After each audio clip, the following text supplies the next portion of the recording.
Okay, guys. Well, thank you. I know getting you out of bed to talk about inventory is not the most exciting, but thank you for joining us. I'm going to jump right in here. So obviously last time we did hacks 1 through 10. I'm going to quickly just remind ourselves about the idea about what we're doing and how to measure it. And then we'll do hacks 11 through 20. As always, please interrupt me. And in the chat section, you'll see, if you open up the chat section, I actually was at a bar counting inventory today. It's not the most organized of bars up here in the mountains. And obviously, because it's a full service client, you guys as self-count managers probably have the ability to require your staff to improve organization or get involved in labeling, etc.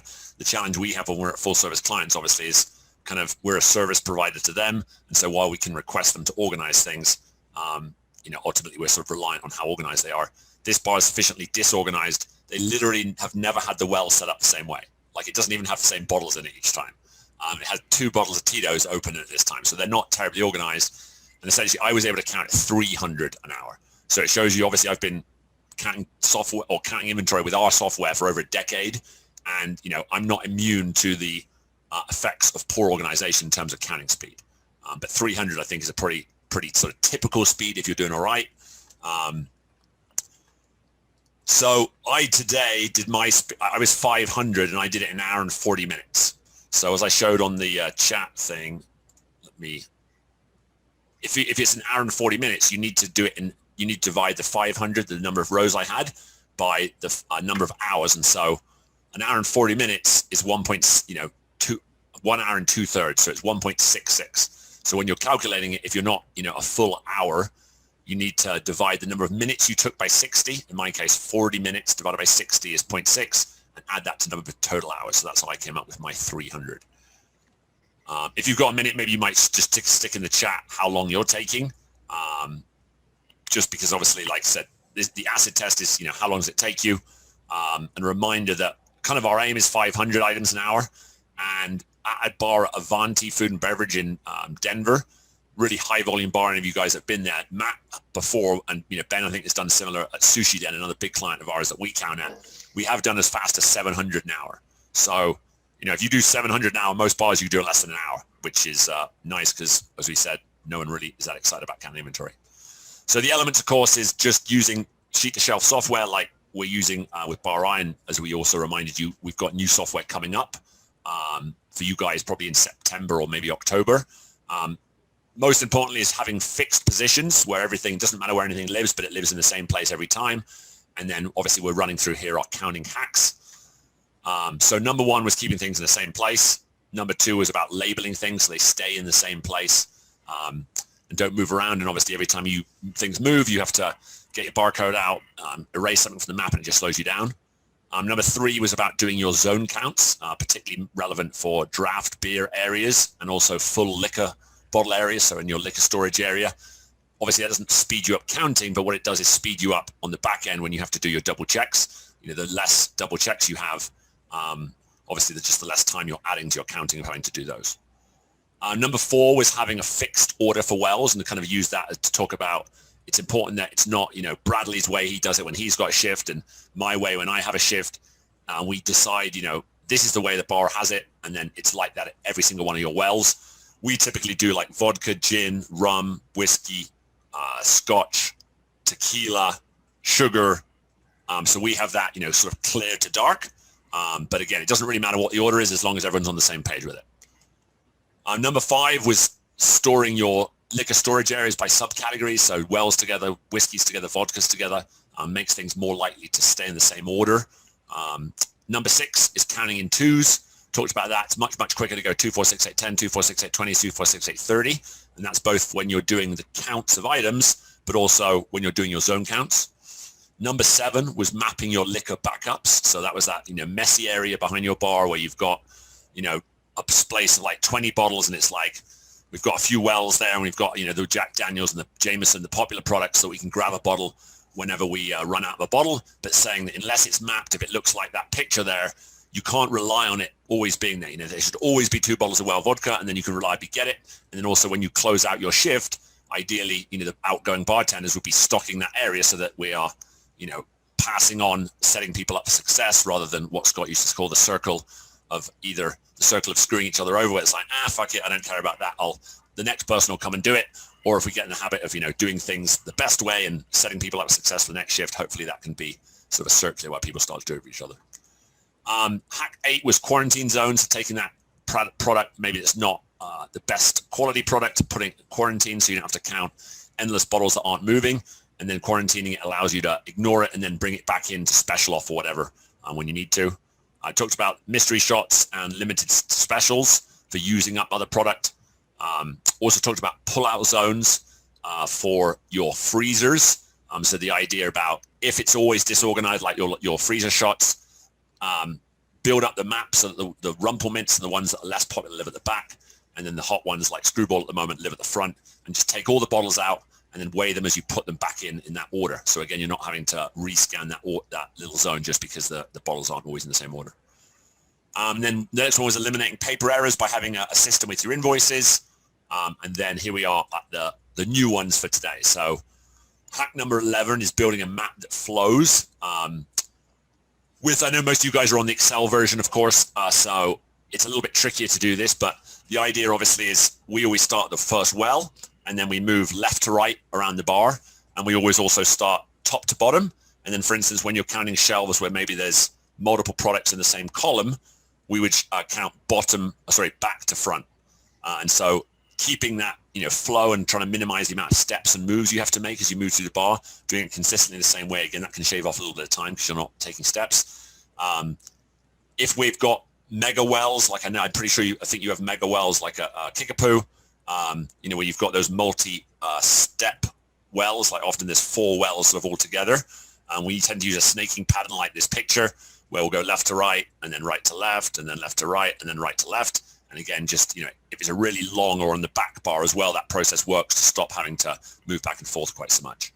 And then other little naming convention here, just like an Excel spreadsheet, if you're counting in storage areas and you've got multiple sets of shelves, we typically name the shelves a bit like an Excel spreadsheet, meaning that the columns are named as letters, and then the rows are named as numbers. So obviously top left shelf is A1, A2, A3, A floor if you're keeping on product on the floor in front of your A shelves. And then obviously it goes B1, B2, B3, B floor, et cetera, et cetera. But just, having a system so that, again, if you get interrupted, get a phone call, you can quickly say, I'm on shelf B3 and come right back to it. Number 12 is using a fixed product list each period. Basically, we're a bar, and so there's new products that come in, etc. And obviously there's that temptation in Colorado. You've got a new sales rep. Like I just, added Deep Eddy Lime is a new product we're going to see in the next, you're going to see around at bars. And it's good to, bring on these new products. Sometimes they really take off like Screwball, and so it's great to have the new hot product. At the same time, every time you add products, you're adding a change to your map. There's also hopefully point of sale changes and additions going on there. And just for a number of reasons, we think that keeping a smaller list of products, the sort of less is more approach is better. So it's less complicated, more buying leverage, which is relevant. If you can buy more, if you have less whiskeys, so you use each whiskey in higher volume, maybe you can buy a few more cases of different whiskeys and get more case deals, but also you have less to count. And also, if you've got less products, maybe when you do, for instance, liquor trainings, the staff can be more knowledgeable about a smaller number of products. And the other thing is maybe set it for, I think, for instance, in Colorado, obviously we're pretty seasonal, but in the mountains, you might do, a seasonal, like summer season or winter season would make perfect sense. And so the idea is to set the product list for a set amount of time, either 3 months or 6 months, really minimize the amount of changes you have in that period. And then maybe a month away from the end of the period, look at your par levels from your bar I order guide and say, this whiskey sucks, no one's buying it, let's get rid of that. There's a new product we are thinking about bringing in, and have an active conversation so that, 2 or 4 times a year, we choose 5 or so, however many products make sense to move out and move them in. And just that process said, it also means you can have some pricing leverage. Like you could say, look, we're replacing our rye whiskey. Last period, we sold this many cases of it. And what's your best price on a decent rye whiskey? Also, because of free products, it's easy to have that product creep where you adding more and more items and counting more and more items. You can obviously see the list but we recommend having a sort of a limit and saying, you know, at Kickapoo, we're going to have a limit of 200 items, so that you don't let that, you know, just creep, and suddenly you're at 250 items and everything slows you down.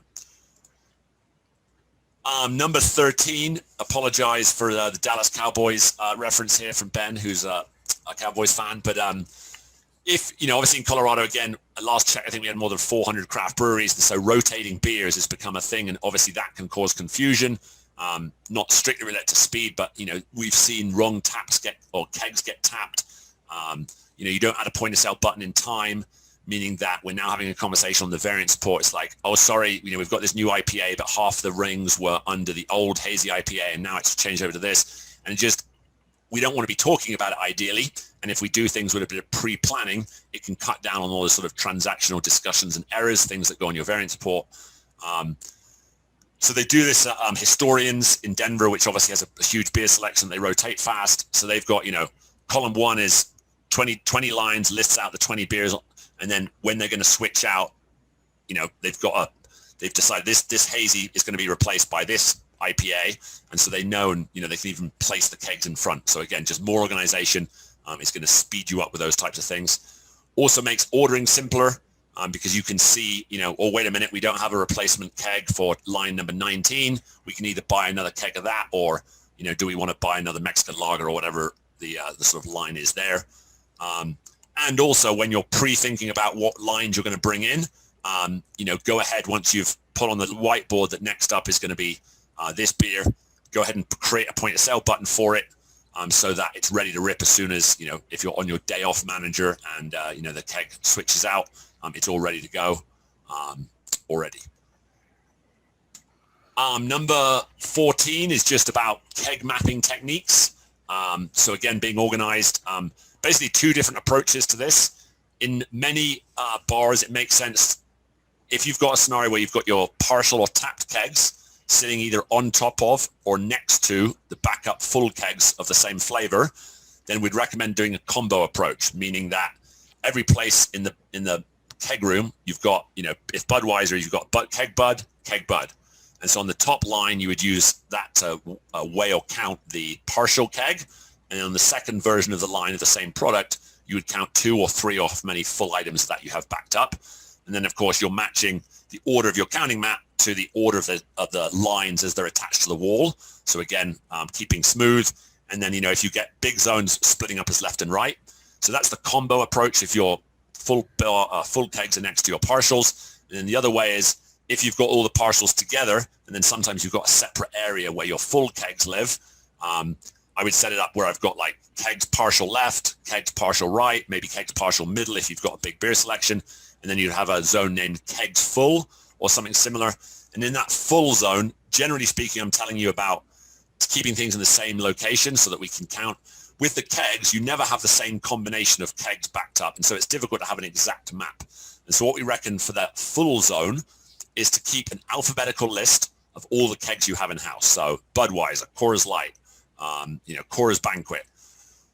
And then when you come to the area, you can just look at the first keg, find it on your alphabetical list, and one of those. Look at the second keg, find your alphabetical list, fill it with that. You still have to like move up and down the counting map, which is not ideal, but it saves you having to change the counting map that often because you've got this alphabetical list. When you add in a keg, you just slide it into the alphabetical order. And obviously kegs are a little bit annoying because they don't have barcodes. You have to look them up by name. And so again, trying to minimize the amount of map changes you have to make in your kegs will speed you up. So that's explaining, yeah, just again, having a bit of a process and thought behind how we map our kegs in the map can just speed you up in terms of counting. Number 15 is, again, on kegs, using a Sharpie to mark your kegs. So it's kind of difficult if you try and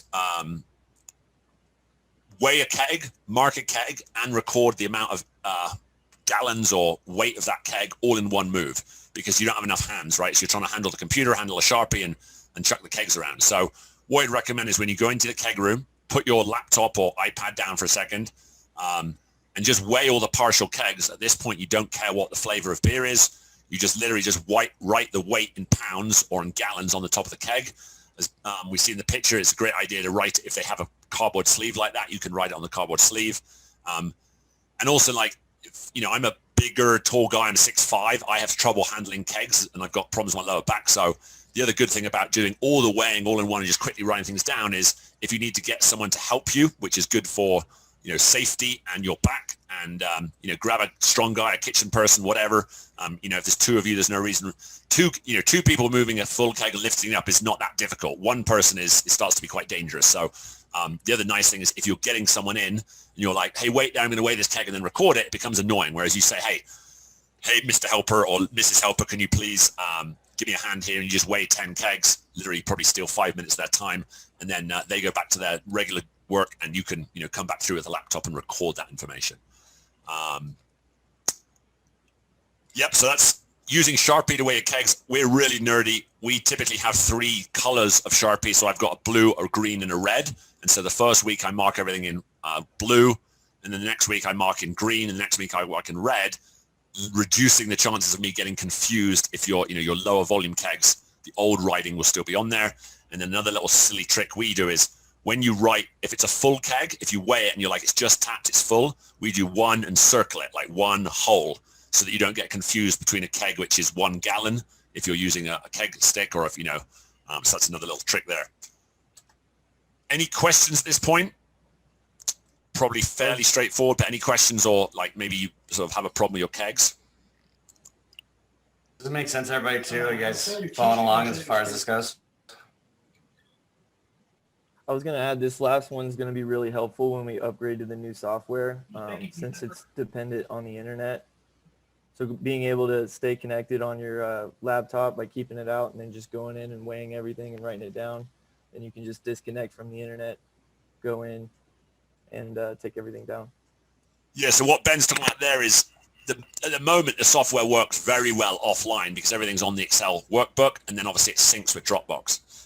And with the new software, it does the same thing. You can count when you're offline, but you have a slightly restricted sort of UX or ability to change things. Like you can't delete items until you come back in service, Wi-Fi service. And so it makes it even more beneficial to have that fixed order for your keg maps. You're not having to change the map heavily in the cooler, because sometimes the cooler is a place where you don't have a good signal. So again, the new software and the offline mode just makes being organized and doing the counts all together even more beneficial. Jamie, is that something we're going to be getting sooner than later, or is that are we all upgrading to that? Yeah, you guys will. So our software rollout's in 3 phases. We are building the features at the moment of the full service system. So that's for our clients where we physically go. So that's all the analytics engine, pulling the point of sale stuff. The next phase after we've completed that is all the add-ons we need for self-count clients. So for instance, obviously the equivalent of the communication sheet, the part where you guys upload the point of sale for us, that's not built yet, but it will be built in, it's due to be released in September. So I expect a rollout date for you guys, maybe October or maybe November if we have a couple of delays, and your old scales will work. And yeah, it will be better software. The reason we're not going to rush to have you guys switch over to the new software is, while our old software is not, the prettiest or the best software, everybody currently knows how to use it, and it's stable and it's doing a good job. So we're going to do a lot of testing internally with the new version before we roll out to you, because obviously for us, if we get delay and the software is broken, something won't work, it's frustrating. But these are Ben's an employee, so he's happy to work some extra time and figure it out. I don't obviously want to have stupid software bugs slowing you guys down when you're trying to get back to regular jobs. So yeah, hopefully October, maybe November. If we beat November, it'd be probably good, because we'll have a month of testing after it gets fully released. So we talked about, I think using up and specialing some poor, just product that sits around and doesn't move. Obviously, we've put the line of delicious whipped and, the weirdest flavors of Smirnoff, because these are the sort of example. There is also an episode of Bar Rescue where one of the fancy mixologists from Diageo figures out that if you put fluffed marshmallow vodka into a margarita, it tastes pretty good. And I think it tastes like candy floss or something. The point is, with weird products, if you keep trying combinations, sometimes you can find something that's a good combination, even if it's a really weird product. And so that might be a good thing to have, a shot of the week or something like that. But again, if you can remove product which is not moving by specialing it, by serving it as a well if it's straight liquor. So, you know, if you've just got a, like, they've got a, you know, if you've got just a, what is it, a Kiel vodka, there's a Kiel vodka I've got at a store, and no one's buying Kiel vodka. I'd never even heard of it. I've never seen it in another store. And I'm like, that $20 bottle of Kiel vodka has been sat there for months. Let's just pour it off as well, give the customer a slightly better product, and then there's just one less thing to count next week.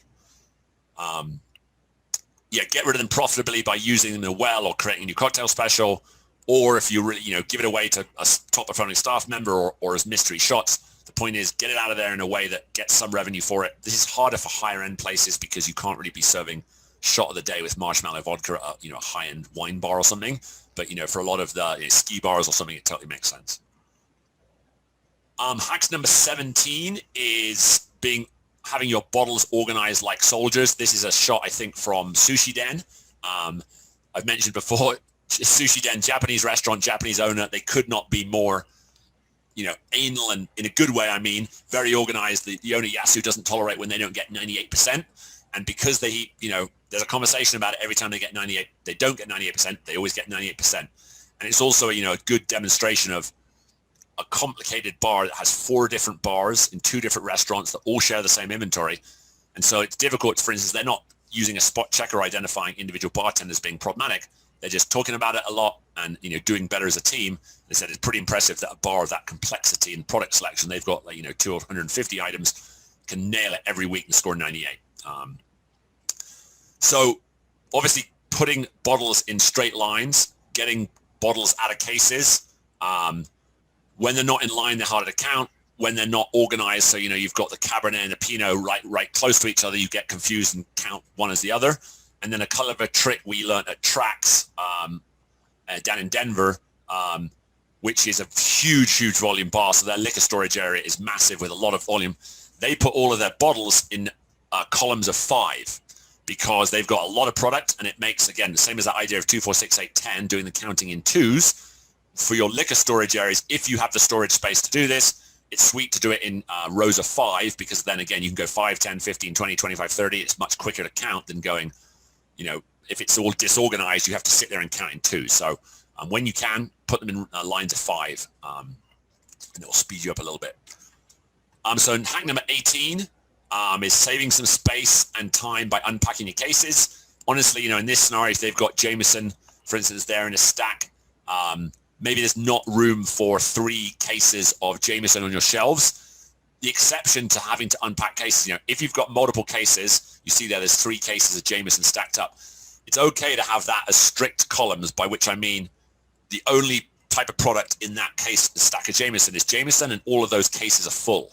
So, you know, in that zone, if that shelf on the left here is shelf A, this shelf B would be like shelf B floor, as in the cases in front of shelf B. And, you know, it's okay to have full cases in straight line. But when you've got single cases, ideally you should unpack them. Don't unpack cases and leave them partial, because that will confuse you and potentially, again, make a miscount.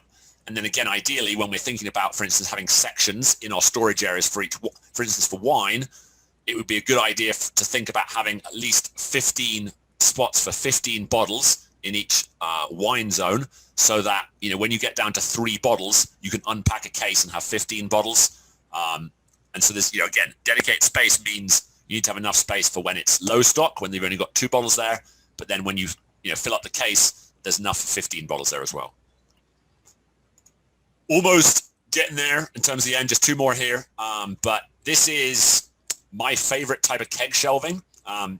Would be good at Kickapoo potentially, but, you know, a couple of, obviously, you know, I'm sure most people probably know what the keg room in Kickapoo looks like here. Maybe actually, I guess the Denver management there. But basically, there's a giant stack at Kickapoo of, like, I think it's like 4 kegs wide, about 4 kegs deep, and everything is double stacked. So, you know, Bradley has quite a task when he's trying to weigh the kegs that are at the back and tapped. He has to move a lot of kegs around. And obviously, Bradley's strong man, so he can do that fine and not hurt his back. But it does slow him down because he's monkeying around with those kegs and having to move them more. The ideal setup is to have double deep keg shelves like you can see here, because then you can kind of play a weird game of Jenga where, in this case, if you're weighing the top shelf, if you pull off one tapped keg here and then slide all the kegs around, you can basically put the scale, maybe put the scale down, like move this keg out of the way here and put the scale down there. And then you can just slide this keg on the left onto the scale, write the name on top with a Sharpie, and then move things around, move the scale to there, and then the keg that's behind it, slide that on, move things back. And basically by moving a keg, by having a 1 or 2 spots, you can keep sliding things around. It means you don't have to pick those kegs, put them down onto the scale, and then pick them back up again. You can do it all by just putting a keg on its edge, sliding the scale under, pulling it on, take the weight and write it down. And it just, again, you're minimizing your moves as well as minimizing the strain on your back. The one thing I don't love about this picture of the keg design is the kegs are off the floor here, and it just forces you to pick up the top shelf kegs even higher. So I actually prefer when the bottom shelf is just on the floor of the keg room, as long as it's a flat floor. And it just means that the top shelf is lower. And again, this is a fancy metal shelf, but it looks like it's probably been custom built in here. They also sell shelving, or I've seen really good examples of wooden shelving that's done by like the local handyman. And that's obviously nice because the scale sits on them. So if the actual surface of the shelves is wooden or, tight steel mesh in this case, obviously the scale can sit well and would take correct measurements. If it's like really wide mesh, sometimes you get funny readings off the scale. So if you are able to do keg shelving, that double wide design and two is a really good design that saves you having to move kegs around. I think you're onto something. Have you ever seen a shelving system that has built-in weights under each keg section by chance? The companies that try and do inventory that way keep on going out of business, which I think tells you a little bit about how complicated it is. So there was a company that used to do it with liquor bottles. So they would have a little weight under every single liquor bottle. And so you didn't even have to weigh the bottles. But I think the technology was quite difficult because they were trying to, scales are obviously precision, weighing devices, and the bar is kind of a tough environment, right? People are hammering things down when they're, busy. And so they used to have a lot of problems with the scales breaking and all the connectivity in electronics. Electronics tend to break. So they had problems with that. And then you thought that maybe it would make more sense in a keg scenario, right? Because whereas with liquor bottles, you might have 100 liquor bottles, so you need 100 mini scales, and there's a cost to that. With the kegs, maybe you've got 20 kegs, so you only need 20 scales for the kegs. But again, it was called like Serve something, but there was a company that was doing it with kegs. Scott, we were actually integrated with them for a little bit with a bar, and the electronics kept on messing up, and then they kept on putting the wrong keg on the wrong thing, and then again it would blow up the thing because it'd be getting the wrong data out of the wrong line. And as you guys know, when you have to check something, it's easy to double the amount of time it takes, or 3 times as much time, because you're like, wait a minute, is that and you just get confused. Our sort of view is we already integrate with a couple of flow meter systems. So flow meter systems are a nice way they do a good job of measuring how much beer is being served. The problem then is that if there's any inaccuracy, they figure out how much is there today based on what was there at the start of the week and how much they've used. And there's some inaccuracy there. So you tend to have to check the physical counts of the kegs anyway. We do flow meters, which save you having to, but again, they do tend to cause some problems. There's also another technology coming online, I don't know how far along, called KEGSafe, where this is not the right, they shoot like some sort of electrical impulse, like sound waves into the keg. It sounds like too good to be true, but there's a little module that touches the bottom of the aluminum keg, and it literally shoots waves in, and it reads, and it can tell by the way it bounces back like sonar or something, how much liquid is in that keg, down to, I think they say 5 ounces. That company's small, but again, we're hoping to integrate with them when they do it. And again, if anyone does come out with a good keg weighing system, yes, we'll integrate with it. The only thing I'd say about it, of course, is from an ownership perspective. At the moment, the technology required to weigh all of your kegs is a $85 scale, whereas any of these other systems, you're applying typically thousands of dollars of hardware. And it's like, if we have to weigh everything, we take inventory from static keg counts. Does the flow meter, is it cleverer? Can you get real-time data? Yes. But it's a big cost for a marginal benefit over, again, if Sushi Den can get 98 consistently with the complexity, we know that weighing kegs works just fine. And so like, I think the simplicity of weighing definitely has some benefits. Also understand I'm probably a bit biased because I run a company and we just, we use scales and integrate with other ones. So, but yeah, if you can automate it, I mean, there's some promise, I think, on a lot of these technologies in the future. We'll see. Our intention as a company is to be kind of the platform that talks to any other counting system, obviously physical counts in our software, but also flow meter systems there. So we can, there should be more automation technologies coming, the next decade. I'm sure there will be. And maybe, I'm getting on a sidetrack here, but one of the coolest technologies, if they would get onto it, would be putting RFID tags onto liquor bottles, because barcodes identify the product, like, Jameson liter bottle always has the same barcode, but it doesn't tell you which specific bottle of Jameson you're dealing with serial number. But RFID chips, the same technology as on those Epic passes, if anyone has an Epic pass, that tracks you.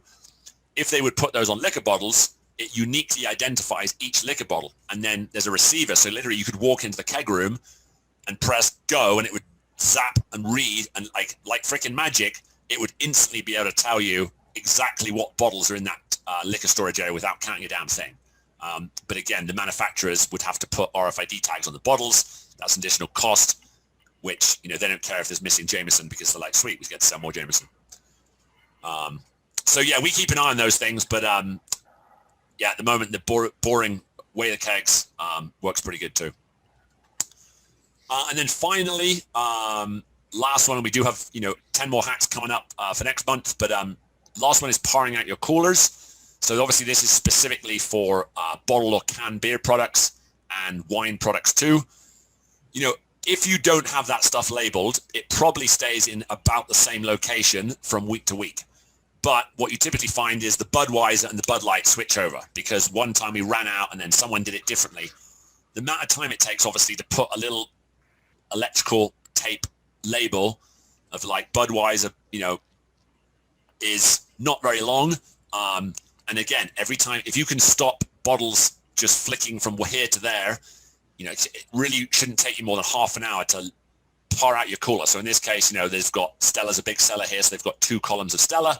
So just on the glass or on the front of that wooden shelf, you could just say Stella and in brackets 6 if it's meant to be 6 deep. And then, same thing for the wines. They always move around. Another thing with wines is obviously if you constantly disorganize and the wines live in a different place, apart from slowing you down when you're counting, the chance of opening a second bottle of a white wine when there's already one open goes up. And now you have to add a counting line into the map, because where you should be counting, 2 rows for your white wine, you've got it's consistently always a beautifully stocked cooler, of course. So there's 5 full bottles, so you're like 5, and then you weigh the second one. If the first 2 bottles are partials, you have to add a third counting line. Again, you're just, slowing things down. And then, another trick, I love silver Sharpies are really good. I've got one right here in front of me. They really, it's really durable silver Sharpie. Don't get it accidentally on things. It's quite difficult to wipe off even with alcohol. But another trick with your wines, I think customers like to see organization and professionalism. So not a bad idea to have a silver Sharpie behind the bar. Every time you open a bottle of wine, if it's a wine that's served by the bottle, you just mark the date on it, and then it can, if you pick up this white wine now, you're like, oh, wait a minute, this is 3 weeks old. I don't want to be serving that to the customer, because otherwise what happens is you either end up serving bad wine to the customer where it's 3 weeks old and then it comes back. Someone now has a poor experience or the start of après-ski. It takes them the time they could have drunk in their first glass of wine. It takes them to get the new wine back, so you just cost yourself another sale. So again, it also, if you're regularly seeing that we've got too many white wines that have been around for 2 weeks and we can't serve them, so we're giving to the kitchen or wasting wine, maybe we need to cut down our wines by the glass selection, because obviously there's a relationship between how many glasses of wine, how many wines by the glass we sell each week, and how many we should have in our wines by the glass selection. And obviously, if you guys aren't using your order guides, I know you guys, for the most part, are doing 2-week cycles. So it's, you have to typically place an order every week, meaning that maybe you're not using the bar right order guide every time, meaning that you get out of the habit of using it.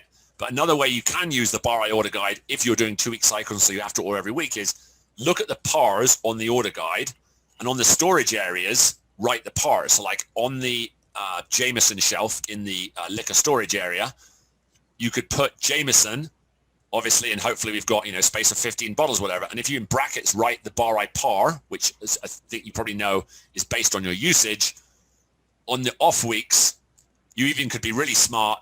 I mean, I guess if for instance, you've got Jameson here and the bar rate par is 9 bottles of Jameson based on our usage, and you know that my liquor backups behind the bar, which are very nicely mapped, and always there's 2 bottles of Jameson there, I know that there's 2 bottles of Jameson there, then you can say, okay, you're meant to have 9 bottles, there's always 2 there, so on this shelf there should be 7 bottles of Jameson. And so write the par on that shelf when you're taking your weekly orders on the weeks when you didn't get a bar rate order guide. It's really simple. There's 4 bottles there. I need 7, order 3, or decide if you want to get a case. And then the other thing that the bar rate order guide can be used for is setting up pars. And maybe in Colorado, we get discounts for buying cases. Depending on how much storage space, what your budget is for purchasing, you can also decide any product which has a par of above 4 bottles in a 2-week period is worth buying in cases. So the order guide, said, look at those pars. You don't want to order everything in cases. You don't order razzmatazz, whatever, in cases, because you'll be sitting on those cases or those bottles for years. But, Tito's, probably more of your calls than you think. Again, another benefit of reducing your product selection so you have less calls and you use more of them. But, maybe a sensible thing is if we use, make a decision, but if you use 4 bottles of a product every 2 weeks, having 6 weeks on hand for that, having 3 times that doesn't seem ridiculous if you can get a case deal. Because, think about case deals. Often you get 1 free bottle, 1 divided by 12, that's what, 8%. That's quite a big discount, for a fine margin business. If you can get 8% discount on what you buy something at, that's quite good. And if it's 2 bottles free with the case, it's even more. And there's, we have limited ability to move all the numbers. Like you kind of sell Well Vodka, what Well Vodka sells for, and a Jameson shot's going to cost a certain amount in Keystone. But, just better decision making with better information there. So that is us. So again, 200 items an hour is kind of typical. Like I said, we're not immune to the effects of poor organization. I counted at bar today about 300 items an hour. Once you get up to 400, you're starting to do a nice job of it. And I think anything above or near 500 means you're really doing a pretty damn good job of this. So just encourage us. I didn't get too many replies, but when you guys give us the notification to say you finished your count on a Thursday, I'd like to try and get in the habit of including your counting speed. Just because, the point of this, if we all, maybe you can generate a bit of healthy competition here, and see how much improvement we can get. Again, we're doing this because nobody likes counting inventory, and we'd rather spend our time working on other things or, leaving earlier on the day you have to do your inventory count, honestly.